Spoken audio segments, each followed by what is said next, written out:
In the rugged mountains of Wyoming, a dangerous confrontation is about to unfold when the deadliest Mexican cartel discovers a secluded ranch in Shadow Creek Valley. They think they're dealing with a simple aging veteran trying to live out his retirement in peace. They couldn't be more wrong. James Stone Mason isn't just another former soldier. For 25 years, he was the most feared Green Beret operator in U.S. military history, leading classified missions deep behind enemy lines that would never see the light of day. His code name was Wraith, a ghost who could turn entire insurgent armies against themselves, a master of psychological warfare who could break the will of hardened fighters without firing a shot. This isn't just another story of violence. This is about how the most brutal cartel in North America learned a painful lesson about underestimating quiet men with lethal skills. When they came looking for a staging ground for their operation, they had no idea they were walking into an elaborately orchestrated trap set by someone who'd spent decades perfecting the art of unconventional warfare. What follows is the story of how one former Special Forces operator and his hand-picked team would systematically dismantle an entire cartel network in just 7 days. Using nothing but a remote ranch, 30 years of combat experience, and the advanced psychological warfare tactics that made him a legend. The morning frost painted delicate patterns across the weathered fence posts of Mason's ranch as he completed his dawn perimeter check. His Belgian Malinois, Shadow, moved silently beside him, the dog's muscled frame tense and alert.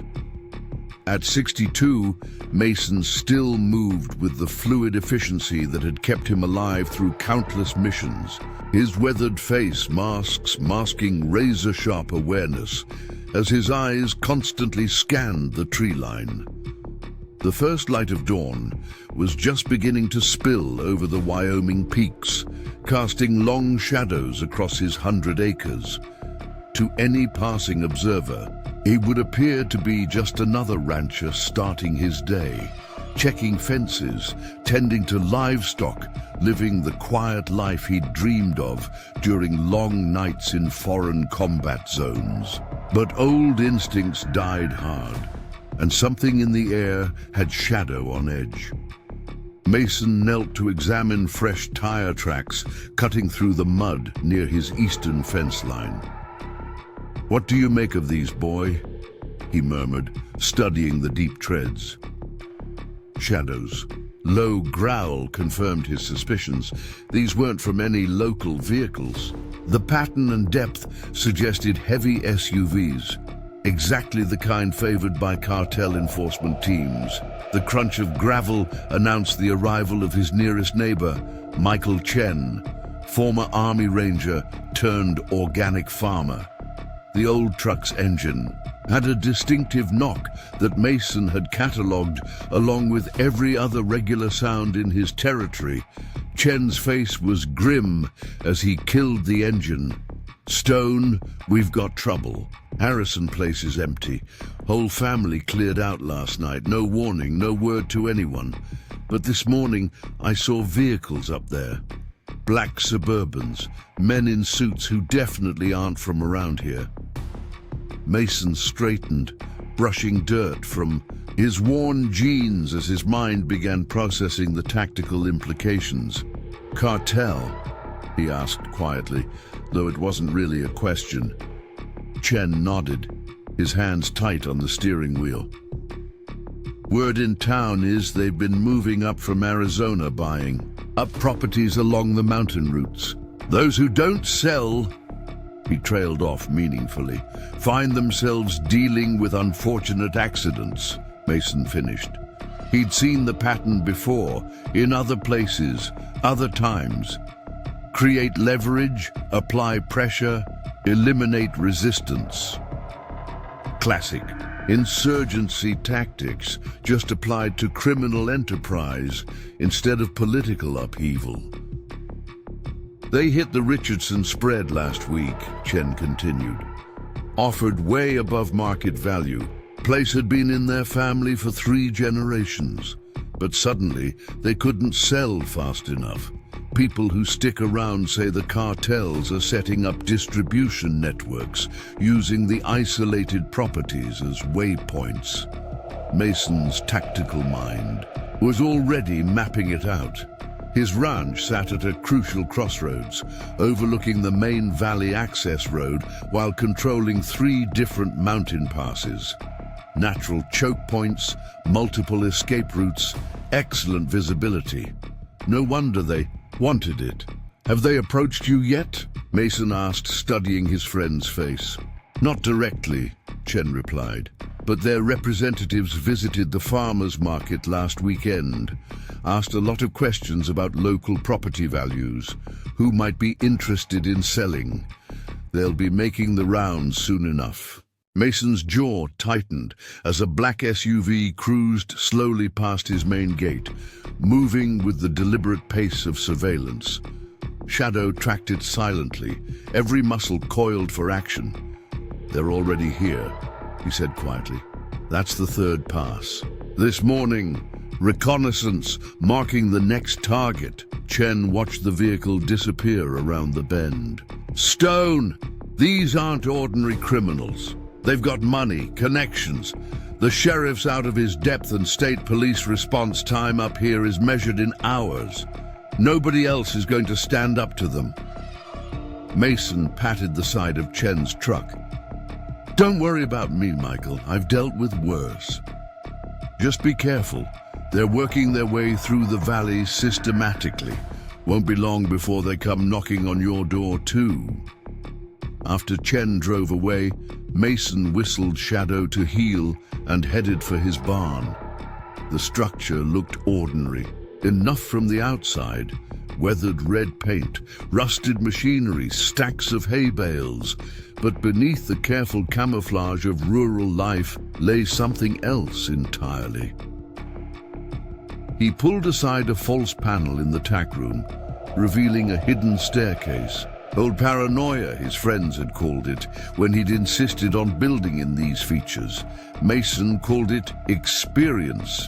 The reinforced basement held enough supplies and equipment to wage a small war. Communications gear, weapons, tactical equipment, medical supplies, everything he'd need if things went sideways. His phone buzzed, a message from an old contact in the DEA. Cartel moving aggressive. 8 properties taken in last 6 weeks. Romero brothers calling shots personally. Watch your 6. Mason pocketed the phone and moved to his office, pulling out detailed topographical maps of the valley. His property's position was no accident. He'd chosen it specifically for its tactical advantages. Multiple approach vectors, but each one could be controlled. Clear fields of fire in all directions, high ground dominance of key terrain. No wonder they wanted it. The sound of more vehicles on the main road drew his attention. Through his carefully positioned security cameras, he watched a small convoy of black SUVs roll past his gate. 4 vehicles moving slowly, deliberately, too deliberately, marking their territory, Mason murmured to Shadow, but they don't know what they're walking into. He spent the next hour making calls to old teammates, men who'd fought beside him in places that didn't exist, conducting operations that would never be acknowledged. His first call was to his former demolitions expert. Ghost, it's Wraith. Remember that favor you owe me from Kandahar? Stone. Damn, been a long time. How bad? Cartels moving into the valley, taking farms, setting up distribution network. They'll be here soon. A low whistle from the other end. Need some backup? Might not hurt to have the old team together. One last mission. You know we're not as young as we used to be. Mason smiled grimly. Neither are they. Call the others. We've got work to do. By afternoon, his plans were in motion. 4 of his old team members were inbound. David "Ghost" Martinez, their demolitions expert. Sarah "Hawk" Chen, their sniper and Michael's sister. Marcus "Shadow" Williams, their communications specialist, and Thomas "Doc" Rodriguez, their combat medic. Together they'd face down armies and warlords. A cartel wouldn't know what hit them. Mason walked his property again as the sun began to set, this time with different eyes. Not as a rancher, but as a special forces operator planning an unconventional warfare campaign. Every hill, every tree line, every approach, they could all be turned into advantages. The cartel thought they were targeting an old man's ranch. Instead, they were walking into a carefully prepared battlefield designed by one of the most experienced guerrilla warfare specialists in U.S. military history. Shadow barked suddenly, alerting Mason to approaching vehicles. The same SUVs from earlier, this time stopping at his gate. Mason straightened his back, adjusted his worn baseball cap, and prepared to play his role. Let them think he was harmless. Let them underestimate him. It was a mistake that had cost countless enemies their lives. Before we continue this incredible story, tell us where you're watching from. And if this resonates with you, make sure you're subscribed. Tomorrow, we've got something extra special coming that you won't want to miss. 6 men emerged from the SUVs, their expensive suits and polished shoes jarringly out of place against the rugged Wyoming landscape. Mason counted 3 more staying, with the vehicles, hands concealed beneath jackets. Shadow remained perfectly still beside him, waiting for the slightest signal from his master. Victor Romero led the group, his carefully manicured appearance masking the brutality that had helped him climb to the top of the cartel hierarchy. Mason noted everything about him, the way he moved, the subtle bulge of a shoulder holster, the practiced smile that never reached his cold eyes. "Mr. Mason, beautiful property you have here." Romero extended his hand. Mason shook it, feeling the man's attempt at a dominant grip.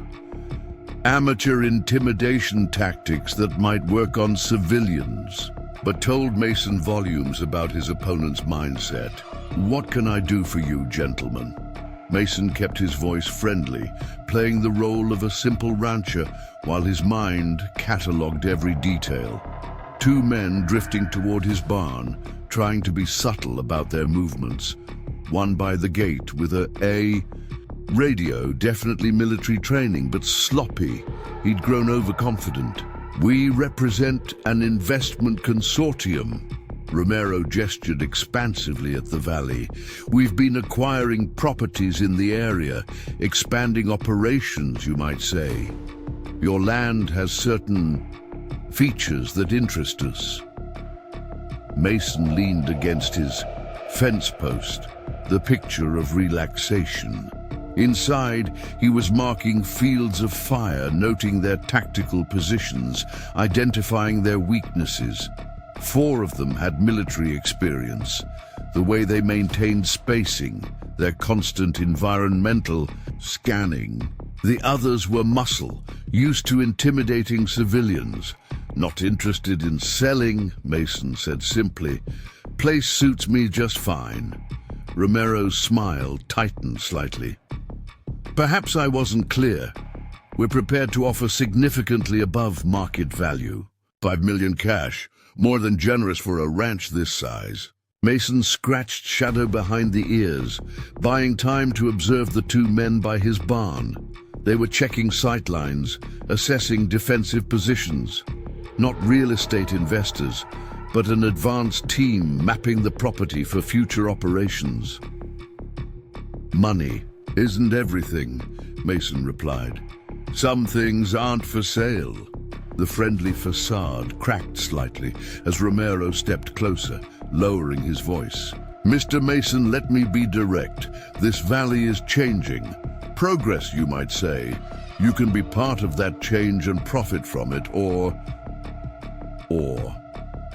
Mason's voice remained calm, even as he noted the subtle shift in the men's positions. Standard intimidation formation, but their spacing was sloppy. They'd grown too used to dealing with civilians. Or you might find the mountain life becoming very dangerous. Accidents happen, especially to stubborn old men who don't know when to take a good deal. Mason straightened slowly, allowing just a hint of steel to enter his voice. "Sounds like a threat, Mr. Romero." Romero's eyes widened slightly at the use of his name, a name Mason shouldn't have known. A calculated slip to let them know their research was incomplete. "Simply stating facts," Romero recovered quickly. "The valley is changing. Fighting it would be unwise." One of the men by the barn called out in Spanish, something about security cameras. Mason had let them spot the obvious ones, hiding his real surveillance system much more carefully. "Think about it." Romero produced a business card, heavy stock with embossed lettering, a shell company front. "You have 48 hours. After that, the offer becomes significantly less generous." Mason took the card, noting the fake company name. "I'll sleep on it. See that you do." Romero turned to leave, then paused. "Beautiful dog. Belgian Malinois, yes? Would be a shame if something happened to him." Shadow growled softly, picking up on Mason's tension. Mason kept his hand gentle on the dog's head, but his voice carried the weight of decades of combat experience. "That would be a very serious mistake." Something in his tone made Romero hesitate, a flicker of uncertainty crossing his face. For just a moment, the mask slipped, and Mason saw genuine surprise. They had expected an easy mark, a simple rancher they could bully or buy. Instead, they'd caught a glimpse of something else, something that set off warning bells bred from years of survival instinct. The cartel men retreated to their vehicles, trying to maintain their confident swagger. Mason watched them drive away, already planning his next moves. His phone buzzed, a text from Ghost. 3 hours out, team assembled. Inside his house, Mason activated his real security system. Cameras hidden in trees covered every approach. Motion sensors monitored the perimeter, everything feeding into a command center he'd built in his basement. He pulled up satellite images of the valley, marking known cartel properties. 8 farms taken in the last 6 weeks, each one strategic. His land was the missing piece, controlling the main valley access while providing clear lines of sight. For miles, his phone rang. Michael Chen again. "Stone, they were at your place, weren't they? I saw the SUVs." "Just a friendly business proposition," Mason replied, checking his weapons. "Nothing to worry about. Don't lie to me." Richardson tried to stand up to them. Next day, his barn burned down. Day after that, his wife's car crashed on a straight road. No witnesses. Michael listened carefully. "Next few days, take your family to visit your cousin in Idaho. Don't tell anyone you're going." "Stone, what are you planning?" "Better you don't." "No, just trust me." After hanging up, Mason descended into his cellar. The hidden room was exactly as he'd left it, weapons and equipment maintained and ready. He began checking each piece methodically, muscle memory taking over as he field-stripped and reassembled rifles. Shadow whined softly from above. Mason paused, listening.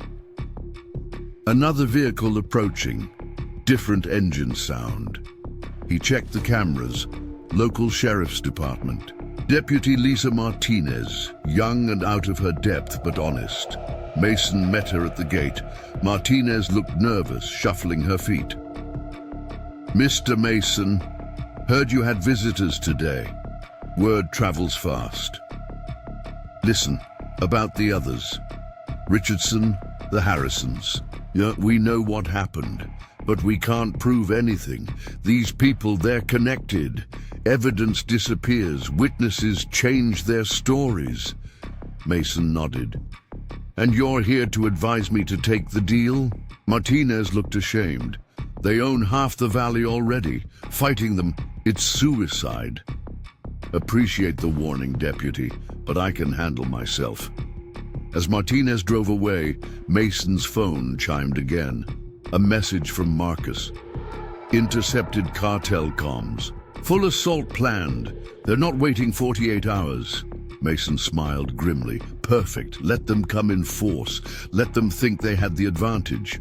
3 decades of combat experience had taught him that overconfident enemies made mistakes, and he'd learned long ago how to turn those mistakes into opportunities. He had 3 hours until his team arrived. 3 hours to turn his ranch into a fortress. The cartel thought they were dealing with a stubborn old man. By morning, they'd realized their mistake. But by then, it would be far too late. The sound of engines in the distance caught Mason's attention. Through his security feeds, he watched 2 vehicles approaching from different directions. His team was arriving, using old tactics to avoid being tracked. Ghost's weathered pickup came first, followed by Hawk in a dusty Jeep. Marcus and Doc would arrive within the hour. Mason met them in the barn, away from prying eyes. 20 years melted away as his old team assembled, their movements still synchronized. After all this time, Ghost carried his explosives kit disguised as construction equipment. Hawk's custom rifle case looked like ordinary farm tools. Marcus's communications gear appeared civilian, but could crack military grade. Encryption. Doc's medical kit was upgraded but familiar. He'd patched them up through worse situations than this.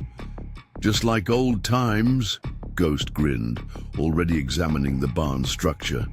"Nice setup, Stone. Good sight lines, multiple escape, routes. You weren't kidding about being ready." Mason spread a detailed topographical map across his workbench, his team gathering around it with practiced efficiency. Cartel's been systematic, taking key properties, establishing distribution routes. They're not just running drugs, they're setting up a permanent operation. Marcus connected his laptop, bringing up intercepted communications. They're professional, ex-military in their ranks. Mostly Mexican special forces, but they're arrogant, sloppy with their security.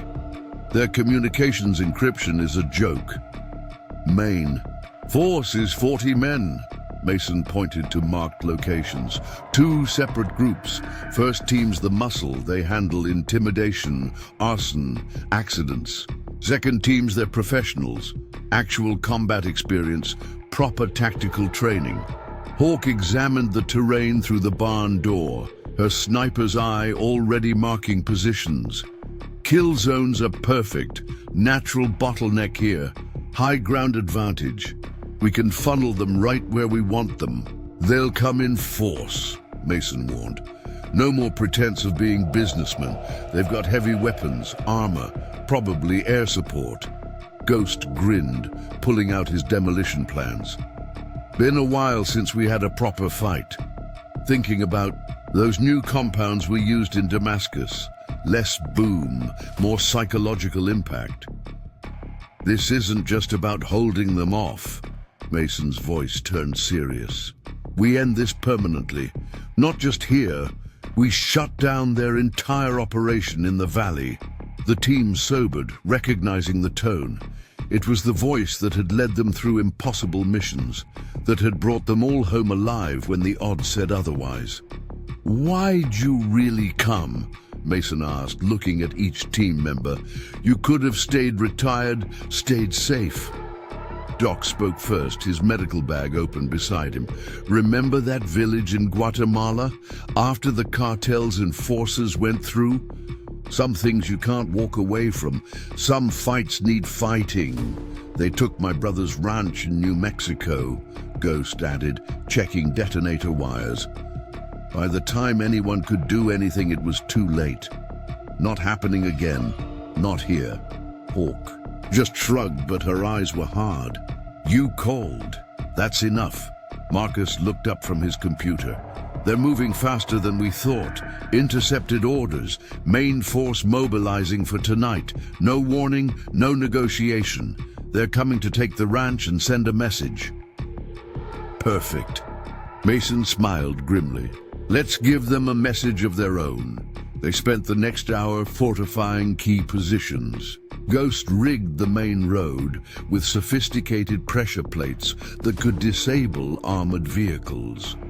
Hawk set up 3 different sniper nests, each covering a different approach. Marcus established a command center in Mason's basement, linking their communications and surveillance. Remember Mogadishu? Hawk asked as they worked. That night operation that went sideways when the whole city turned against us. Ghost chuckled. Never saw so much chaos in my life until Stone turned it around, used their own people against them. Still don't know how you knew that would work, Doc added, organizing his medical supplies. Simple, Mason said, checking. Ammunition stores. People get predictable when they think they have the advantage.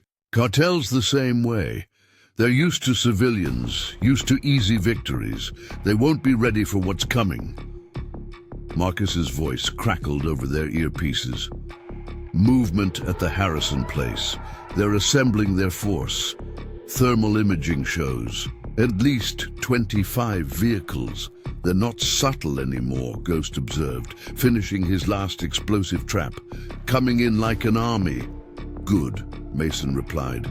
Means they're scared. Scared men make mistakes. The sun was setting now, casting long shadows across the valley. Mason stood with his team on the porch, watching the day fade. They were no longer young, but age had brought something else. Experience, patience, the kind of wisdom that only comes from decades of combat. Hawk, I want you in the South Ridge. Best sight lines, and they won't expect anyone up there. Ghost, rig the house for remote detonation. Make it look like a tempting target. Marcus, keep monitoring their comms. The moment they split their forces, we take advantage. Dock medical station in the barn, but be ready to move. This gets hot. We'll need you mobile. Each team member nodded, understanding their roles without need for further explanation. This wasn't their first impossible mission, just maybe their last one. One more thing, Mason added, his voice carrying the weight of command. We're not just defending a ranch. We're defending every family in this valley, every person these bastards would victimize. We do this right, we do it clean, and we do it permanent. As his team moved to their positions, Mason checked his weapons one final time. Shadow sat beside him, alert and ready. In the distance, he could see dust clouds rising, the cartel's forces assembling.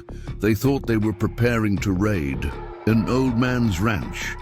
Instead, they were walking into a trap laid by some of the most experienced combat veterans alive. The radio crackled. Marcus's voice was tight. First wave moving out, ETA 15 minutes. Copy that, Mason replied, signaling to his team. Remember, let them get comfortable. Let them think they have the advantage. Then we show them what real soldiers can do. The Wyoming sun disappeared behind the mountains, plunging the valley into darkness. But darkness had always been their ally. In the shadows, James Mason wasn't a rancher anymore. He was Wraith again, the ghost that hunted other ghosts. And he was about to remind the cartel why that name had once struck fear into the hearts of far more dangerous men than them. The first shots would be fired soon, but Mason knew the real battle wouldn't be won with bullets. It would be won with strategy, with psychology, with the kind of warfare that leaves enemies questioning their own shadows. The kind of warfare that Green Berets had perfected in 100 unnamed battles across the globe. The cartel was about to learn a harsh lesson about the difference between violence and warfare, between thugs with guns and soldiers with purpose. They thought they were starting a fight. Instead, they were walking into a war they couldn't possibly understand. Moonlight silvered the Wyoming landscape as Mason watched the cartel convoy approach through his night vision scope. 25 vehicles moving in formation. Someone had trained them well. Too bad they'd forgotten the first rule of combat: never fight on ground your enemy has prepared. They're splitting up, Marcus's voice crackled through the comm.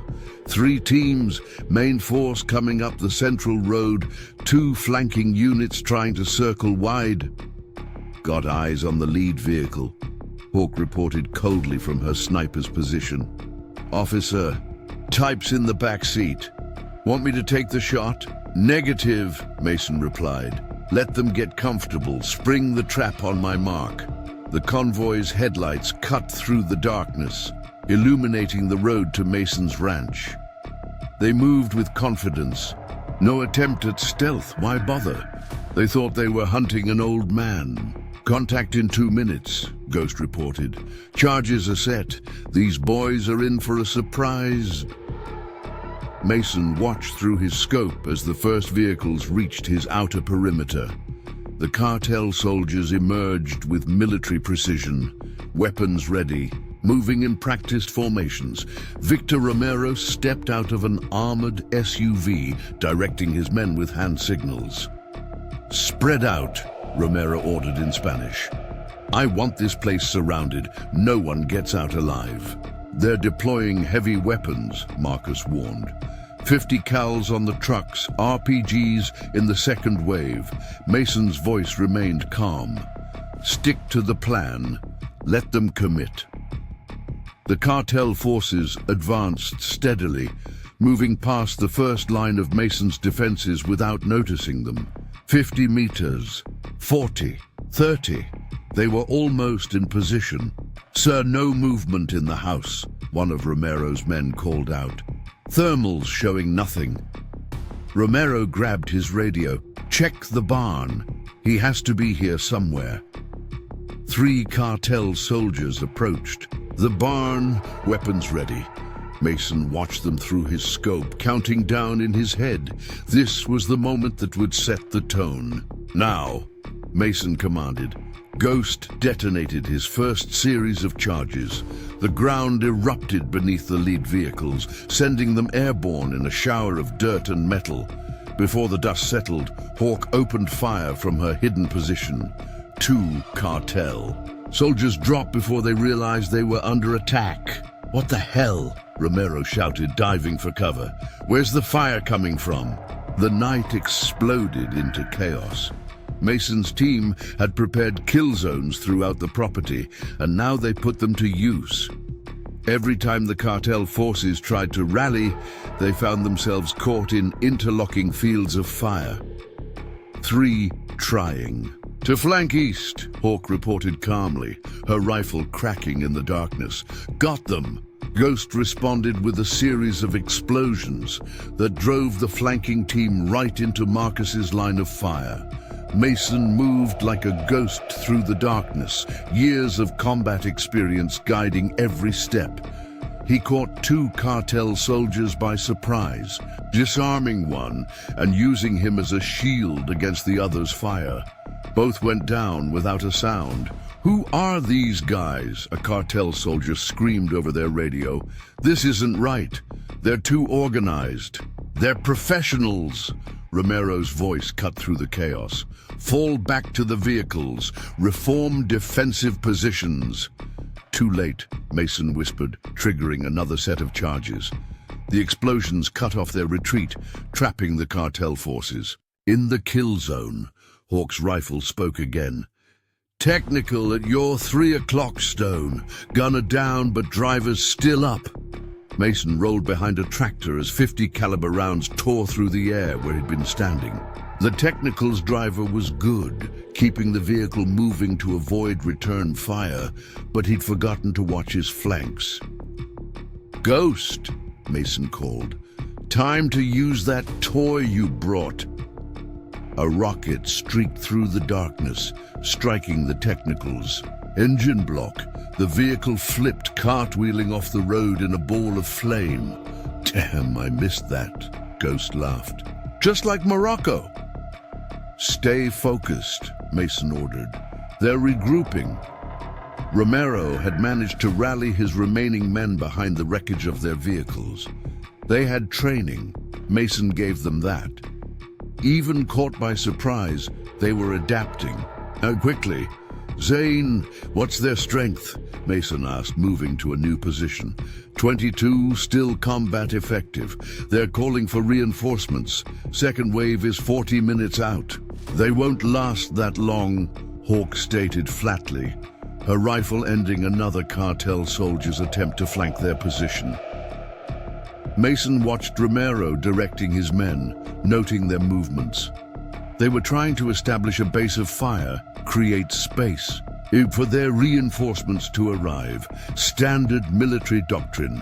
Time to show them why standard responses get you killed. Ghost, hit their rally point. Hawk, watch for runners. Doc, be ready. Some of them are about to need medical attention. Multiple explosions ripped through the cartel's position. Mason moved through the chaos like a wraith, his suppressed rifle ending threats before they could materialize. 2 decades of fighting had taught him the value of economy of motion. No wasted movements, no hesitation. Contact front. A cartel soldier screamed. He's inside our perimeter. Mason's reply was swift and silent. 3 more went down before they could turn to face him. Romero was shouting orders, trying to organize a defense against an enemy that seemed to be everywhere. At once. Who are you? Romero screamed into the darkness. What kind of rancher fights like this? The kind you shouldn't have threatened, Mason replied, his voice seeming to come from everywhere and nowhere. The cartel's first assault was falling apart. What had started as a confident attack had turned into a desperate struggle for survival. Of the original 25 vehicles, 12 were burning. Of the 40 men Romero had brought, less than half were still fighting. Pull back, Romero ordered. Full retreat. Get back to the rally point. I don't think so, Mason said calmly. Hawk. The sniper rifle cracked 3 times. The remaining vehicle's tires exploded, stranding them in the kill zone. El Fantasma is going to kill us all, Romero muttered, realizing the trap they were in. Should have done your homework, Mason replied, stepping out of the shadows behind Romero. Should have asked why no one had ever successfully attacked this ranch. Romero spun, raising his weapon, but he was too slow. Mason's strike was precise, efficient. The cartel leader dropped unconscious as his remaining men surrendered. Area secure, Hawk reported. No runners. Doc, we've got wounded. Marcus, what's the status on their reinforcements? Still inbound. 30 minutes out. Bigger force this time. Looks like they're bringing everything they have. Mason nodded, zip-tying Romero's unconscious form. Good. Let them come. First wave was just to remind us what we can do. Next wave is where we show them who we really are. The team gathered briefly, checking weapons and reloading. The night was still young, and this was just the beginning. The real battle was still to come. You know, Doc said thoughtfully, treating a wounded cartel soldier. This feels better than the old days. Because this time, Mason replied, checking his ammunition, We're fighting on our terms, on our ground, and this time we're finishing it for good. The aftermath of the first battle left Mason's ranch eerily quiet. Burning vehicles cast orange glows across the Wyoming night, while zip-tied cartel soldiers sat under Doc's watchful eye. Romero was starting to stir, his face showing the dawning realization of just how badly they'd miscalculated. 21. Prisoners, Doc reported, finishing another field dressing. 4 critical but stable rest are walking wounded. Clean work, even by our standards. Mason knelt beside Romero, who glared up at him with a mixture of fear and defiance. Now then, Mason said quietly, let's talk about El Fantasma. Go to hell, Romero spat, then switched to Spanish, cursing. Your choice, Mason replied in perfect Spanish, shocking Romero into silence. But your reinforcements are coming into my kill zone in less than 25 minutes. Would be a shame if they made the same mistakes you did. Marcus approached, laptop in hand, intercepted their communications. El Fantasma is coming personally. He's pissed. Bringing in heavy weapons, professional contractors. This isn't going to be like the first wave. Romero laughed, a harsh sound. You're all dead. El Fantasma doesn't leave witnesses. He'll burn this whole valley to get to you. How many? Mason asked calmly. Enough to kill you 10 times over. Romero sneered. Former Mexican special forces, Colombian mercenaries, cartels' best killers. They'll Mason cut him off. I meant, how many families have you terrorized? How many ranches have you taken? How many accidents have you arranged? The question caught Romero off guard. For just a moment, his arrogance cracked, showing uncertainty beneath. Hawk, Mason called out. What do you see? The sniper's voice crackled over their comms. Multiple vehicles, different approach vectors. They're being smart this time. Thermal. Shows at least 50 troops, maybe more, multiple heavy weapons teams. They're spreading out. Ghost added, won't fall for the same trap twice. Mason turned back to Romero. Last chance. Help us end this with minimal bloodshed or watch more of your men die needlessly. You don't understand what you're dealing with, Romero said, his voice dropping. El Fantasma, he's different. He enjoys the violence, the killing. You should run while you can. Already met men like him, Mason replied, standing. In places much worse than this. They're all the same in the end. Marcus's voice cut through the night. First elements reaching the outer perimeter. They're moving. Slower. Checking for traps. Mason moved to his team, their faces illuminated by burning wreckage. They'll come from multiple directions this time, looking to overwhelm us with numbers and firepower. Hawk, I want you mobile. Change positions after every few shots. Ghost, time for the secondary charges. Marcus, keep their comms scrambled. Doc, I know. The medic nodded toward the prisoners. Keep them secure. Keep them alive. Got it. Remember, Mason added, they're expecting us to be tired, maybe wounded. They think the first fight cost us. Let them think that. Let them get overconfident. A new voice cut through their radio frequencies, deep and commanding, speaking Spanish with a Colombian accent. El Fantasma himself directing his forces. Found their command channel, Marcus reported. Want me to jam it? No, Mason smiled grimly. Let them talk. Fear works better when they can share it. The team split up, moving to predetermined positions. Years of working together meant they barely needed words. Each person knew their role, trusted the others to play theirs. Through his night vision, Mason watched the cartel's second wave advancing. Their movement was more professional now, leapfrogging between cover, maintaining proper intervals. El Fantasma had indeed brought his best. "Contact in 2 minutes," Hawk reported. "Got eyes on their command element. El Fantasma's in the black Suburban, 3 vehicles back, heavily guarded. Ghost," Mason directed. "Give them something to think about." A series of explosions ripped through the night, not aimed at the cartel forces, but illuminating the battlefield. In the sudden light, they could see what they were walking into: defensive positions covering every approach, kill zones arranged with mathematical precision. "Mother of God," one of the cartel soldiers whispered over their open channel. "The whole property's fortified." "Keep advancing," El Fantasma's voice commanded. "They're just trying to scare us. Press the attack." Mason's voice cut into their frequency, speaking calm Spanish. "43 minutes ago, I had twice your number in body bags or zip ties. That was when I was being gentle. Last warning, withdraw or meet the same fate." The cartel forces hesitated, their advance faltering. El Fantasma's response was immediate and brutal. He shot one of his own men who had stopped moving. "The next, one who shows cowardice dies by my hand," he roared.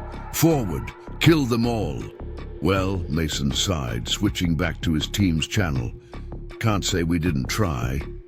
"Ghost, got something special for them?" The demo expert replied, "Remember that trick we used in Fallujah? Do it." The night erupted in carefully orchestrated chaos. Explosions chain reacted across the battlefield, but these weren't meant to kill.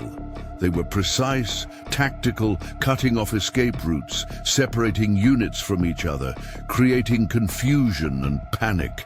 "They're spread too thin," Hawk reported, her rifle cracking methodically, taking targets of opportunity. Mason moved through the darkness like a ghost, his movements calculated and precise.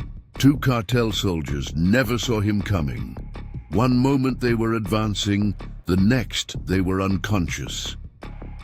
"Who are you people?" El Fantasma's voice roared over the radio. Mason's response was cold and precise. "You wanted this ranch so badly. Welcome to it. Let me show you why they used to call me Wraith." The battle was about to enter its true phase. The cartel had brought their best, their most hardened killers, but they were about to learn the difference between killers and soldiers, between thugs with guns and men who had spent decades perfecting the art of warfare. "Remember," Mason told his team, "let them come to us. Let them think they're winning, then show them why you don't threaten a Green Beret's home." The real battle was about to begin, and this time there would be no holding back. El Fantasma's assault was about to hit like a thunderstorm, but Mason and his team had weathered worse storms in darker places. The cartel was about to learn a harsh lesson about the difference between violence and warfare. Shadow moved silently beside Mason, the dog's training making him nearly invisible in the darkness. Together, they prepared to show El Fantasma's men why some old soldiers never really retire, and why some fights are about more than just survival. El Fantasma's assault hit like a thunderstorm. Automatic weapons fire lit up the night, heavy caliber, rounds tearing through Mason's outer defenses. His forces moved with professional precision, using suppressing fire to cover their advance. This wasn't the sloppy attack of the first wave. This was a coordinated military operation. "Multiple teams, 9 o'clock, Hawk reported, her rifle responding with measured shots. "They're using proper fire and maneuver. These aren't cartel thugs." Mason watched through his thermal scope as El Fantasma's men established support positions. "Former Mexican Special Forces," he confirmed. "See how they move. They've done this before." A rocket streaked through the darkness, exploding against Mason's barn. The structure held, reinforced exactly for this scenario. But the message was clear. The cartel wasn't playing anymore. "They're probing our defenses," Ghost called out, watching his sensor feeds. "Looking for weak points, want me to discourage them?" "Not yet," Mason replied. "Let them commit more forces."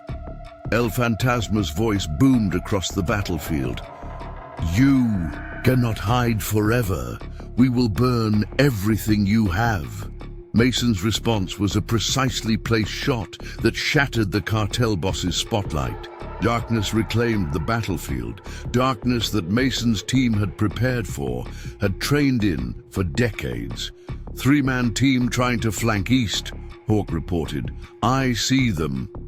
"Ghost, give them something to think about." A series of charges detonated, not to kill, but to herd. The flanking team found themselves pushed right into Marcus's field of fire. His suppressed MP5 spoke 3 times. 3 bodies hit the ground. "They're coordinating better now," Marcus warned, monitoring multiple frequencies. "Different channels, encrypted comms. These guys are professionals." Mason moved like a shadow through his property, every step calculated. 2 cartel soldiers were setting up a machine gun nest. Good position, good fields of fire. They never saw him coming. The first went down to a throat strike, the second to a precision takedown he'd learned in advanced hand-to-hand combat. "Command vehicle moving," Hawk called out. "El Fantasma repositioning, strong security detail." "Let him," Mason replied. "He's looking for a pattern. Let's give him one." The battle shifted into a new phase. El Fantasma's men were good. They'd clearly fought in urban combat before. But Mason's team had written the book on this kind of warfare. Every time the cartel forces thought they'd found an advantage, it turned into a trap. "RPG team at your 2 o'clock, Marcus shouted. Mason rolled, behind cover as rockets screamed overhead. The explosions were massive, professional-grade weapons. These weren't street thugs with black market gear. This was military hardware. "Hawk, priority target. Take out those RPGs." "Bit busy," the sniper grunted. "Got 3 teams trying to flank. My position, Ghost on it." More explosions lit up the night. The RPG team disappeared in a controlled blast that sent their weapons flying but left them alive. Precision demolitions work that only decades of experience could achieve. El Fantasma was getting frustrated. His men were dying or being captured, yet they couldn't seem to get a solid fix on their opponents. Every advance met resistance from unexpected angles. Every tactical advantage evaporated before they could exploit it. "Push forward," he commanded. "There are only 5 of them. We have the numbers." "Numbers don't mean much against ghosts," Mason's voice cut through their command channel. "How many men are you willing to lose tonight?" A burst of automatic fire answered him. Mason didn't flinch. He'd already moved from that position, anticipating the response. 2 more cartel soldiers went down to precise shots from his suppressed rifle. "West sector's getting heavy," Doc reported from his position. "They're making a serious push." "That's their feint," Mason replied. "Hawk, watch the east. That's where their real attack's coming." Sure enough, while one team pushed aggressively from the west, their best operators were moving quietly through the eastern approach. It was a solid tactic, one that would have worked against most opponents. "Count 12, Hawk said quietly. "Elite team moving like professionals. These are their best." "Good," Mason replied. "Ghost, Doc, shift east. Hawk, hold your fire until my mark. Let's show them what real professionals can do." The elite cartel team moved with impressive skill, using every bit of cover, maintaining perfect spacing. They were halfway to their objective when Mason sprung his trap. Ghost charges illuminated the night, not damaging, but disorienting. Before the cartel operators could adjust their night vision, Hawk opened fire from her elevated position. Every shot found its mark, not killing but disabling, taking out knees and shoulders with surgical precision.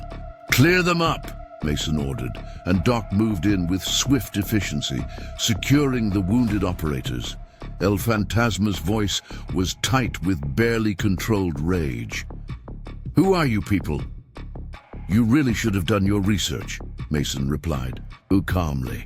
"Asked around about who owned this ranch, about why no one had ever successfully attacked it." A new sound cut through the night, helicopter rotors. "Boss, they're bringing in air support," Marcus warned. "Right on schedule," Mason smiled grimly. "Ghost? Oh yeah, got something special for choppers. Just say when." The helicopter swept in low, its spotlight cutting through the darkness. The door gunner opened up with a minigun, stitching a line of destruction across Mason's property. But the team had prepared for this too. "Now," Mason commanded, Ghost triggered a specialized charge. Not an explosion, but a massive flashbang designed specifically for aircraft. The helicopter pilot, momentarily blinded, yanked the stick back. The sudden move threw off the gunner's aim. Hawk. The sniper's rifle cracked once. The spotlight exploded, plunging the helicopter back into darkness. 2 more precise shots disabled. The minigun. "You can land safely," Mason broadcast to the pilot, "or you can crash. Your choice." The helicopter retreated, its pilot choosing wisdom over valor. On the ground, El Fantasma was shouting orders with increasing desperation. His elite team was down, his air support driven off, and his men were losing cohesion. "How many more men are you willing to sacrifice?" Mason asked over their channel. "How many bodies before you realize you've made a mistake?" The response was immediate and massive, a barrage of automatic weapons fire. But Mason had already moved, ghosting through the darkness to a new position. 20 years ago they'd called him Wraith because he could appear anywhere, strike without warning, vanish before the enemy could respond. Tonight he was reminding them why. El Fantasma's voice cut through the chaos with cold fury. "Burn everything. Burn it all to the ground." His men deployed incendiary weapons, trying to deny Mason's team their carefully prepared positions. The night lit up with phosphorus and thermite, turning the battlefield into a hellscape of fire and smoke. "They're getting desperate," Hawk observed, relocating as flames consumed her previous sniper nest. "Making mistakes," Ghost added from his new position. "Careful," Mason warned. "Desperate men are unpredictable." "Marcus, what are you seeing?" "They're splitting into 3 groups. Main force still pushing center, but they're deploying their best units wide, trying to flank through the burning zones." A massive explosion rocked the ranch house as the cartel deployed satchel charges against the outer walls. The reinforced structure held, but the message was clear. They were done probing and ready to destroy everything. The battle had entered its most dangerous phase. El Fantasma's men were no longer fighting to win. They were fighting to annihilate. But that desperation would be their undoing. Mason had fought men like this before, in places where the rules of war were written in blood and darkness. El Fantasma was about to learn why some legends are born in shadow and why some old soldiers never really retire. "Sir," Doc called out, "we've got wounded to evacuate. These fires are getting too close to the holding area." Mason processed the tactical situation in seconds. "Hawk, cover the east approach. Ghost, buy us some time. Everyone else, fall back to position 3. We're not losing anyone tonight." "Got something special saved for this." Ghost's voice was grim. "Might want to cover your eyes." Multiple explosions chained across the property, but these were different. magnesium bright, creating walls of light that temporarily blinded anyone looking in their direction. In the confusion, Mason's team executed a fighting withdrawal, moving their prisoners and wounded to a fortified storm cellar they'd prepared for exactly this scenario. "They're pushing hard on the west side," Hawk reported, her rifle cracking steadily. "These guys are different. Cartel's elite death squad. I recognize their tactics from the briefings." "Los Espectros," Mason confirmed. "El Fantasma's personal kill team. Ex-Mexican special forces who went rogue. They're good." "Not good enough," Hawk replied, punctuating her words with precise shots. The death squad moved with fluid grace, using the fires as cover. They were well equipped. Thermal imaging, advanced body armor, military-grade weapons. These weren't cartel thugs. These were professional killers. "Contact!" Marcus shouted. 3 death squad members have breached the inner perimeter, moving with lethal precision toward the command center. Mason moved to intercept, but they had him pinned with well-coordinated fire. "Little help here?" he called out, surprisingly calm despite the bullets cutting through the air around him. "Working on it," Ghost replied. The ground erupted beneath. The death squad, not with explosives, but with compressed air and dirt, a non-lethal but disorienting blast that broke their formation. Mason capitalized instantly, closing the distance. The fight was brief, but brutal. The death squad members were excellent shots, but Mason had spent decades mastering close-quarter combat. The first went down to a throat strike, chuck knife disarm combination. The second managed to land a solid hit, before Mason's elbow strike found the sweet spot behind his ear. The third proved tougher, clearly their hand-to-hand specialist. "Impressive," the man said in accented English, squaring up with a fighter's stance. "But you're still just an old man." Mason's response was a lightning-fast combination that ended with the specialist unconscious on the ground. Age and treachery. "A kid. We've got a problem," Marcus cut in. "They're bringing up something big. Thermals showing. Oh hell, they've got a technical with a heavy autocannon." The sound of the 20mm cannon split the night, its rounds powerful enough to punch through Mason's reinforced walls. This wasn't about taking the ranch anymore. This was about complete destruction. "Hawk, can you get a shot?" "Negative. They've got it too well protected. Need a new angle." Mason thought fast. The cannon was devastating, but it had weaknesses. "Ghost, remember Serbia? That arms depot, the one with the tanks?" "Yeah, that was. Oh, I like where this is going. Can you do it?" "Just like old times, boss. Give me 2 minutes." El Fantasma's voice boomed across their comms. "You see, this is what happens to those who resist. We will reduce this place to ash." The autocannon continued its devastating barrage, but Mason had fought against worse. "Marcus, patch me into their frequency. Time to explain something to our friend." Channels open. Mason's voice was cold and professional. "That's an impressive gun. Russian-made, probably stolen from a military depot. Very effective against buildings. Not so great against what's coming." "Shut up!" El Fantasma shouted. "Your defenses are breaking!" "Look to your left." The cartel boss did, just in time to see Ghost's surprise. The old barn, which they thought was just burning, suddenly revealed its secret. The entire structure had been rigged as a massive directional blast, focusing its force right at the technical. The explosion wasn't meant to destroy. That would have been too dangerous. Instead, it created a massive pressure wave that overturned the vehicle, rendering the cannon useless and sending El Fantasma's men scrambling for cover. "That was our excuse to keep things civil," Mason announced. "Push any harder and we stop being nice." "Kill them all!" El Fantasma screamed, but there was an edge of fear in his voice now. His men were dying or surrendering, his best units were down, and his heavy weapons were being systematically eliminated. "Boss," Doc called out, "got movement in the tree line. Looks like they're bringing up their reserve force." "Good," Mason replied. "About time they committed everything. Hawk, you know what to do."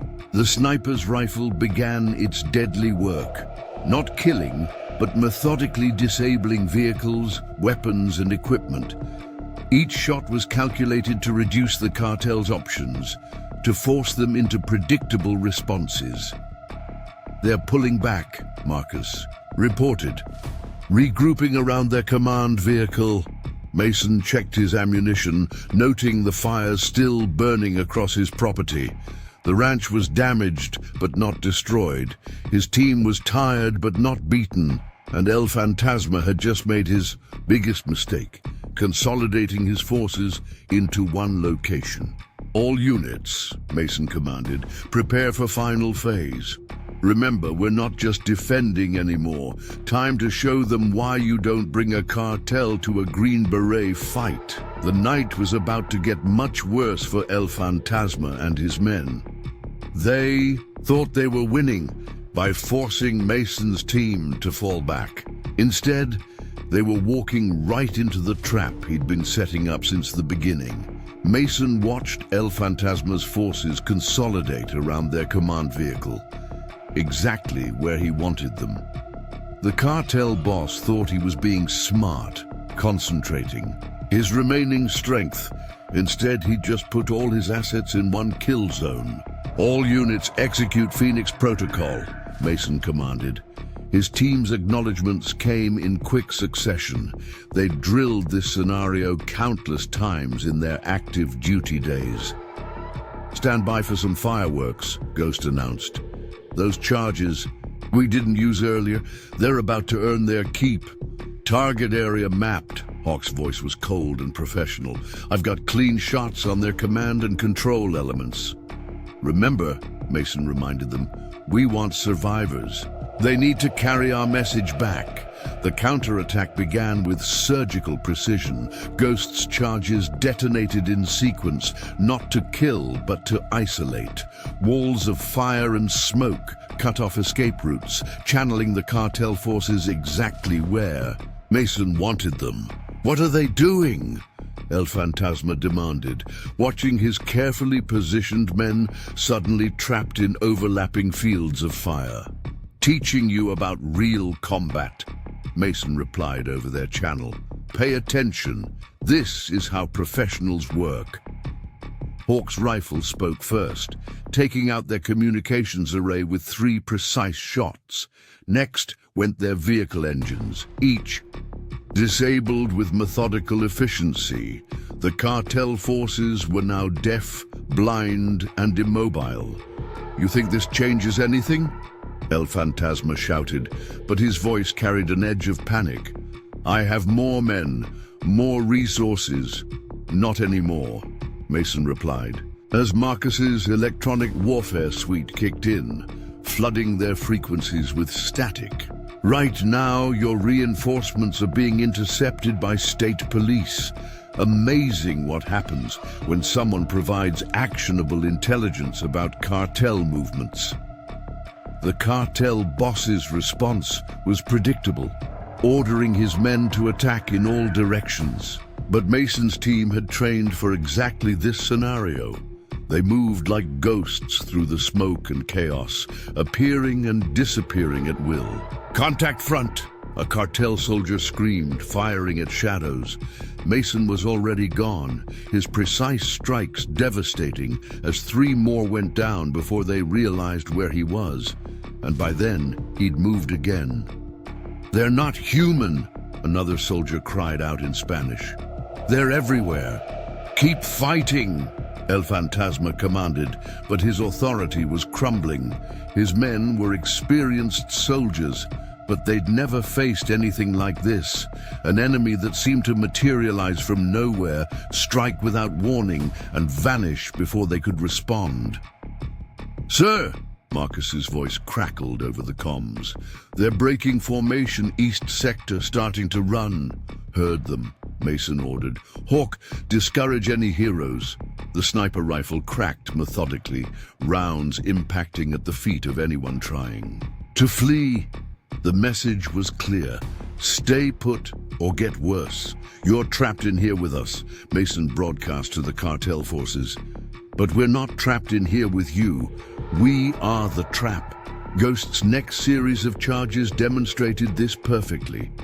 Careful detonations split the cartel's remaining forces into isolated pockets, each one cut off from support and exposed to precise fire from multiple angles. "Western Group is surrendering," Marcus reported. "Eastern Group is wait. Movement by the command vehicle. El Fantasma is making a break for it." "Let him run," Mason replied. "Right to where we want him." The cartel boss had grabbed 2 of his best remaining men, using the chaos to slip away from the main fight. He moved well. Clearly, he hadn't always been just a commander, but Mason had planned for this too. El Fantasma's escape route led him straight into a prepared position. One moment he was running, the next he was face to face with Mason himself. "Impressive operation you had here," Mason said conversationally, his rifle trained center mass. "Good men, good equipment, solid tactics, but you made one critical mistake." "And what's that?" El Fantasma snarled, his hand inching toward a concealed weapon. "You thought fear only worked one way." Mason's voice carried decades of combat experience. "You're used to being the one people fear. Tonight, you learn what real fear feels like." The cartel boss moved fast, drawing his pistol in a practiced motion, but Mason was faster. One precise shot knocked the weapon away, another dropped El Fantasma's remaining guards. "You know what the difference is between your men and mine?" Mason asked, advancing as El Fantasma scrambled backward. "Training, experience, but most importantly, purpose. You fight for money. We fought for something more." Around them, the battle was ending. Most of the cartel forces had surrendered, realizing the futility of their position. Those still fighting were being systematically isolated and neutralized. "Do you know why they called me Wraith?" Mason asked, his voice carrying across the battlefield. "Not because I was hard to find, because by the time you did find me, it was already too late." El Fantasma made his final mistake, reaching for a backup weapon. Mason's response was instantaneous and precise. The cartel boss collapsed, clutching his shoulder, his face registering shock at how quickly it had happened. "Gather the survivors," Mason commanded his team. "I want them to hear this clearly." As his team rounded up the remaining cartel forces, Mason stood before them, his presence commanding absolute attention. These weren't just defeated soldiers. They were witnesses to something they'd never seen before. "You're alive because we chose precision over power," Mason announced. "You'll remain alive as long as you remember this lesson. This valley is protected, not by cops, not by guns, but by something far more dangerous. Men who've spent their lives learning how to fight. Smarter, not harder." "Police forces approaching from the south," Marcus's voice came over the comm. 10 minutes out." "Perfect timing," Mason replied. He turned back to the captured cartel forces. "You have a choice now. Stay and face American justice or run back to your bosses. Either way, spread the word. The next cartel that tries to take this valley won't get the gentle treatment you got tonight." El Fantasma, still clutching his wounded shoulder, looked up at Mason with a mixture of fear and respect. Who are you really?" Mason smiled grimly. "Just a rancher protecting his land. But before that, I was the ghost that haunted better men than you, Remember that the next time someone suggests moving into this territory. As police lights began to color the horizon, Mason's team prepared to fade away. They'd done what they came to do, not just defend a ranch, but send a message that would echo through cartel ranks for years to come. The sun was rising now, painting the Wyoming sky in shades of pink and gold. The last of the fires were dying, out leaving behind a landscape transformed by combat, but not broken. Mason watched as his team secured the scene, preparing for the arrival of law enforcement. Final count, Doc reported, finishing his treatment of the wounded. 38. Prisoners, all will survive. No fatalities, just as you wanted. Clean work, Ghost added, checking his demolition sites. Structure damage was minimal, mostly superficial. Your ranch will need some repairs, but nothing major. They'll study this operation, Hawk observed, watching the approaching police. Vehicles. Professional cartel force completely neutralized without a single death. That's going to make waves. Mason nodded, knowing the real victory wasn't in the battle itself, but in what would come after. The cartel wouldn't just remember their defeat. They'd remember how it happened, how a small team of aging veterans had systematically dismantled their best forces without resorting to wholesale slaughter. "Marcus," he called out, "make sure our friends in law enforcement get all the intelligence we gathered. Location of cartel properties, names of their local contacts, everything." "Already composing the package," Marcus replied from his command center. "By this time tomorrow, every law enforcement agency in 3 states will have what they need to roll up the cartel's entire network." The first police vehicles were visible now, their lights flashing in the dawn light. Mason turned to his team. "Time to go, Ghost. Doc, you're our medical responder. Keep the story simple. The rest of you know your exits." One by one, his team melted away into the landscape they knew so well, leaving behind no trace of their presence. To the arriving officers, it would look like a failed cartel assault that had run into unexpectedly strong resistance. Only the prisoners would know the truth, and their story would spread through the criminal underworld like wildfire. Sheriff Martinez was the first to arrive, her patrol car sliding to a stop in Mason's driveway. Her eyes widened as she took in the scene. Disabled vehicles, captured cartel soldiers, and El Fantasma himself in zip ties. "Mr. Mason," she called out, her hand instinctively on her weapon. Are you all right?" "Just fine, Deputy," Mason replied calmly, Shadow at his heel. "Had some uninvited guests, but they won't be bothering us again." Martinez surveyed the battlefield with professional eyes, noting the precision of the damage, the non-lethal nature of the injuries, the systematic way the cartel force had been neutralized.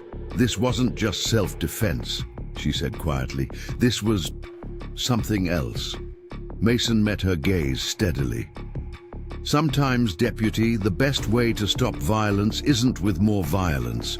It's with the threat of something worse, something your enemy can't understand or fight." More police vehicles were arriving now, along with state police and FBI units. Soon the ranch would be crawling with investigators, all trying to understand exactly what had happened here. They'd find evidence of a coordinated defense, of tactical expertise, but nothing to suggest the true nature of the force that had broken the cartel's power. And that, Mason knew, was exactly how it should be.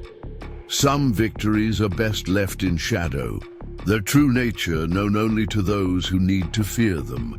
Dawn was breaking over the Wyoming mountains, revealing the full extent of the night's battle. Burning vehicles dotted Mason's property, their smoke mixing with the morning mist.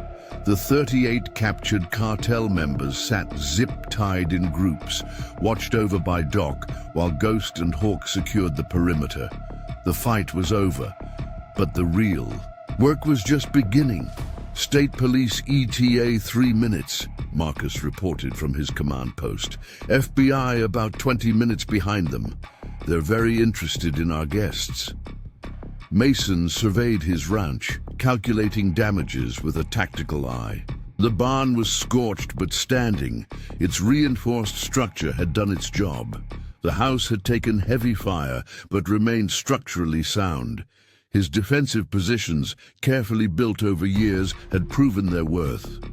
"Sir," Doc called out, kneeling beside El Fantasma. "He's stabilized, but he'll need a hospital eventually." The cartel boss looked up at Mason, his arrogance replaced by something closer to respect. "You could have killed us all." "Wasn't the point," Mason replied, checking the zip ties. "Dead men don't carry messages. You're going to tell every cartel from here to Colombia what happened tonight." Police sirens echoed through the valley. Mason turned to his team. "Hawk, Ghost, fade back. No need to complicate things with extra questions. Doc, you're our medic handling prisoners. Marcus, wipe everything sensitive. I'll handle the locals." "Sheriff." Cooper's convoy arrived first, 4 patrol cars and 2 tactical units. The sheriff stepped out, his face a mixture of shock and awe as he surveyed the battlefield. "Jesus Christ, Mason," Cooper breathed. "When we got reports of explosions and gunfire, what happened here?" "Had some uninvited guests," Mason replied calmly. "They didn't take rejection well." Cooper walked the perimeter, taking in the disabled vehicles, the captured cartel members, the precision damage to specific targets. This wasn't just a firefight. This was something else. "They came looking for an easy target," Mason explained. "Found something else instead. Your FBI friends will be interested in this bunch. They're part of the group that's been terrorizing the valley. The ones we couldn't touch, because we could never prove anything." Cooper's eyes narrowed. "Looks like you proved plenty." Doc approached, his medical kit in hand. "Sheriff, got some wounded here that need attention. Nothing critical, but they should see a hospital." Cooper keyed his radio, calling for ambulances. His deputies began processing the scene, their expressions a mix of professional duty and barely concealed amazement. Every cartel member was alive, injured in precise, non-lethal ways that spoke of extraordinary skill. "Your guests have been busy," Cooper noted, examining ID cards and weapons, Mexican Special Forces gear, high-end communications equipment, military-grade weapons. "This is bigger than we thought." "Check the barn," Mason suggested. "Found some interesting paperwork. Might help with your other investigations." Marcus had planted the intelligence carefully, documents linking the cartel to local crimes, property, seizures and accidents that had plagued the valley. Enough evidence to unravel their entire operation. El Fantasma watched the law enforcement activity with cold eyes. "This changes nothing. The cartel will do exactly what we tell them," Mason cut him off. "Because if they don't, next time we won't be so gentle. Imagine what we could do if we actually wanted to kill people." FBI vehicles began arriving. Serious-looking agents in tactical gear, evidence response teams, and senior investigators. Mason noted their approach patterns, their weapon handling. These weren't desk jockeys. They'd sent their A-team. "Mr. Mason," a female agent approached, her badge identifying her as Special Agent Sarah Martinez. "We're going to need a statement about what happened here." "Of course," Mason replied, "though it's pretty simple. They came to take my ranch. I defended my property. Martinez's eyes swept the battlefield with military precision. Multiple disabled vehicles, wounded suspects showing consistent non-lethal injury patterns, and enough evidence to take down their entire regional operation. That's a night's work for one rancher. Grew up hunting, Mason shrugged. Got lucky. Lucky. Martinez raised an eyebrow. We've been building a case against these people for months. Couldn't get near them. Then in one night, you not only defeat their entire assault force, but hand us actionable intelligence on a silver platter. Sometimes things just work out. The agent clearly didn't buy it, but she was professional enough not to push. We'll need to process the scene. Forensics, photographs, witness statements. You understand. Take all the time you need, Mason replied. Just watch the North Field. Got some unstable ground there after all the excitement. Martinez nodded, recognizing the warning for what it was. Some evidence wouldn't be making it into official reports. Some questions were better left unasked. As law enforcement processed the scene, Mason's hidden team watched from concealed positions. They'd fought in places that didn't exist, conducted operations that would never see paperwork. This was no different. Quite a mess you've made, Sheriff Cooper said, rejoining Mason. But I've got to ask you, sure this is the end of it? Mason watched El Fantasma being loaded into an ambulance, surrounded by FBI agents. They're businessmen, Sheriff. Tonight showed them that pushing into this valley is bad business. Very bad business. And if they're slow learners, then they'll find out why some old soldiers never really retire. Doc approached with his medical kit, maintaining his cover as a local paramedic. Property's clear, Mr. Mason. No unexpected surprises for the evidence teams. Mason nodded, watching the sun climb higher over his damaged but undefeated ranch. The cartel had brought their best. Former special forces, professional killers, military hardware. They'd had every advantage in numbers and firepower, but they'd learned the hard way that some battles aren't won by strength alone. You know, Cooper mused, watching his deputies photograph disabled vehicles. Folks in town always wondered about you. Quiet rancher who kept to himself, but something about you seemed different. Just a man protecting his home, Mason replied. But they both knew it was more than that. This night had sent a message that would echo through criminal organizations across the continent. Some lines you don't cross. Some people you don't threaten. The valley would be safer now. The cartel had learned their lesson the hard way, and Mason's team had reminded themselves that their skills hadn't faded with time. They'd shown that sometimes the most dangerous predators are the ones that don't look threatening at all. By late afternoon, the law enforcement presence had dwindled to a handful of FBI evidence teams. Mason's ranch bore the scars of battle, scorched earth, bullet holes, and debris scattered across his land. But to his experienced eye, the damage told a different story. One of precision over power, of skill over brutality. Main evidence sweep is done, Hawk reported via secure channel from her observation post. They didn't find anything we didn't want them to find. Mason stood on his porch, sipping coffee, while watching the last FBI vehicle disappear down his drive. Marcus, what's the chatter like? Cartel frequencies are dead quiet, Marcus replied from his hidden command post. But intercepted police. Bands are lighting up. Seems our friends from last night weren't the only ones getting rounded up. State police are hitting cartel properties all across the valley. Ghost emerged from the tree line, looking satisfied. Cleaned up the last of the special surprises. Ground's clear for normal ranching again, though you might want to wait on planting anything in the south field. Got a few spots that need to settle. Doc joined them, his medical kit packed away. Final casualty report. 38 cartel members captured, all with non-lethal injuries. Precise work even by our standards.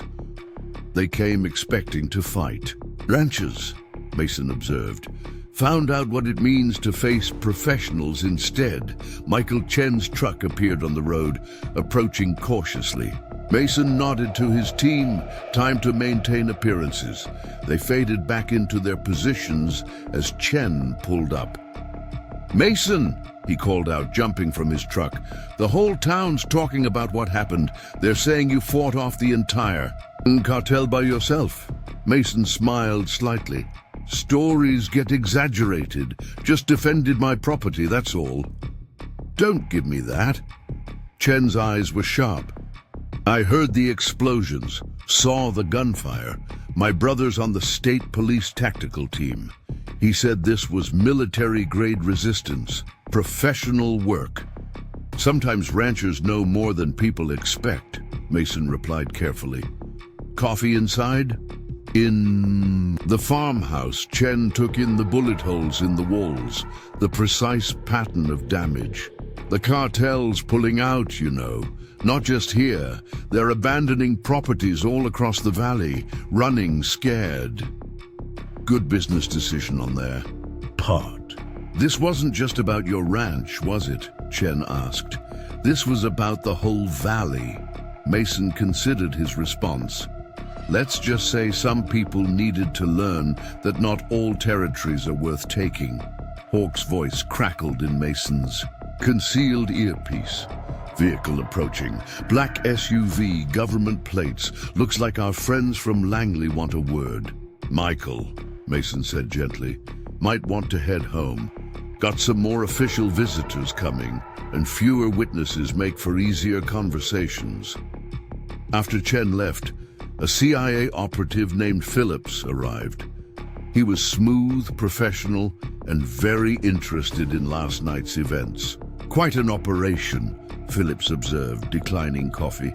"Reminds me of something I read about once. Classified file from Kandahar. Team of operators who specialized in making problems disappear without leaving evidence." "Sounds like an interesting read," Mason replied neutrally. "Thing is," Phillips continued, "the team officially doesn't exist. Just like what happened here last night officially won't exist. At least, not the way local law enforcement thinks it did." "Appreciate the professional courtesy?" Phillips nodded. "Just wanted to make sure we're on the same page. Oh, and pass along a message. Your old friend Colonel Hayes says the perimeter you set up reminds him of Bosnia." Mason's expression didn't change, but inwardly he smiled. Some old debts were being paid, some old favors called in. The valley would be safer for it. After Phillips left, Mason's team regrouped in the barn. The time had come for decisions about the future. "Place will need rebuilding," Ghost noted, examining blast damage. "Could help with that. Got some ideas for improvements." "Cartels running," Marcus added, "but they might not run forever. Might be worth maintaining a presence here." "I've been thinking about retiring anyway." Hawk cleaned her rifle methodically. "Wyoming's got good shooting ranges." "Could use a clinic in the area," Doc mused. "Local doctors getting old." Mason looked at his team, men and women who'd fought beside him across the world, who'd come running at his call without hesitation. "You don't have to do this." "Way I see it," Hawk replied, "we spent our lives fighting in other people's countries. Maybe it's time we defended something closer to home." The decision was made without further discussion. The valley had gained more than just its freedom from the cartel. It had gained guardians with very particular skills. "What about El Fantasma?" Ghost asked. "He'll talk eventually." Mason shrugged. "Let him. By the time he does, everything he knows will be outdated. Besides, who'd believe him? a cartel boss claiming he was defeated by a team of retired Green Berets. Speaking of which, Marcus checked his phone. Got word from our friends in federal custody. Our message is spreading. 3 other cartels have already pulled back operations from neighboring counties. Seems nobody wants to risk running into the ghosts of Wyoming. Mason walked his property one last time as the sun set. The damage would be repaired. The signs of battle would fade, but something fundamental had changed. The valley had been marked not as an easy target, but as a place where shadows fought back, where threats were met with precision and skill instead of brute force. Quite a change from retirement, Doc observed, joining him. Going to miss the quiet life? Who says it has to change? Mason replied. Ranch still needs running, land still needs tending. We just might have some extra activities on the side. The team shared a knowing look. They'd spent their lives in the shadows, fighting battles most would never know about. Now they had a chance to use those skills for something more personal. Protecting a home, a community, a way of life. Shadow padded up, alert as ever. The Belgian Malinois had proven his worth during the battle, warning of flanking movements, keeping prisoners in line. Now he stood ready, as if knowing this wasn't the end, but a new beginning. You know, Ghost said thoughtfully, those cartel properties they're abandoning might be worth looking into at the auction. Good tactical positions. Mason smiled. The soldier in him appreciated the strategy, controlling key terrain, establishing a security perimeter around the valley. The rancher in him liked the idea of keeping good land in the right hands. One thing's for sure, Hawk added, her sniper's eyes scanning the horizon. Nobody's going to look at this valley the same way again. Sometimes the deterrent is the unknown, Mason replied. The possibility that behind every rancher, every farmer, might be something more dangerous than they appear. The Wyoming sunset painted the sky in shades of purple and gold, the same colors it had shown 24 hours ago when the cartel had thought they were attacking a simple rancher. They'd learned their lesson the hard way. Some wolves don't need to bare their teeth to be deadly. Some warriors don't need uniforms to be lethal, and some valleys are protected by more than just mountains. A week after the battle, a new peace settled over the Wyoming Valley. Properties once held by the cartel were being quietly purchased by newcomers. A former sniper setting up a shooting range, a combat medic opening a rural clinic, a communications specialist starting a local radio station. To most, it looked like simple economic recovery. Few would ever suspect that an elite team of former Green Berets had made the valley their new mission. Mason still worked his ranch, tending his cattle and mending fences. But now, he wasn't alone. His team had found something they'd missed since leaving the service. Not just purpose, but a chance to protect something that mattered. The skills that had made them legends in combat now served a different kind of warfare, keeping their home safe through vigilance rather than violence. The cartels never returned. The story spread through criminal circles like wildfire. Tales of an impossible battle where an entire assault force was defeated without a single fatality. Some claimed it was ghosts, others blamed special forces, but all agreed on one thing: some territories weren't worth the cost of taking. As Mason watched, the sun set over his valley, shadow at his side. He knew they'd done more than just win a battle. They'd created something unique, a community protected not by obvious force, but by the mere possibility that behind any friendly rancher's smile might lurk the kind of warrior that made even hardened cartel soldiers wake up screaming.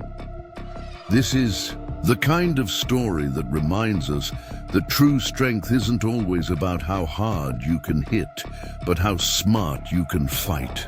If this tale of strategy, skill, and protecting what matters touched something in you, make sure you're subscribed to our channel.